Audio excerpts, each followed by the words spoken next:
Ashamaa jaalatamtootaa fi dhaggeeffattoota keenya qophii guyyaa har'aatiin odeeffannoowwan wayitaawaa tibbanaa ta'an qabannee jirra. Turtiin keessan nu waliin haa ta'u. Waliigaltee Ankaaraa hordofuun daawwannaa pirezidaantiin Soomaaliyaa Hassan Sheekh Mohammed Finfinneetti taasisan dhaabbileen miidiyaa addunyaa garaagaraa gabaasaniiru. Hoogganaan Soomaaliyaa Itoophiyaa irratti kana dura waraana banuuf qophaa'aa ture amma yaada isaa jijjiiruun simannaa ho'aan ta'eefii jira. Dr. Abiy Ahmed garaagarummaa karaa nagaa hiikuu danda'uun humnaaf dursa kan hin kennine kan humnaan itti dhufes dandeettii qabuun injifachuu danda'uusaa mirkaneessee jira.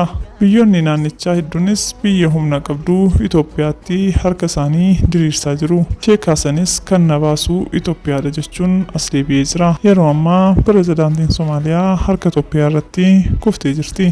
Itoophiyaa miidhuuf Eertiraa fi Gibxi waliin ta'anii yaalii hedduu gaggeessanis jalaa fashalaa'eera. Tibbana garuu hojii isaa gaabbuun gara Itoophiyaatti deebi'uun isaa hojii diploomaasii Dr. Abiy hojjeteen ta'uu beekameera. Egaa jaalatamtoota keenya qophii har'aaf qabnu asumaan godhomnaa yeroo dansaa qabaadhaa.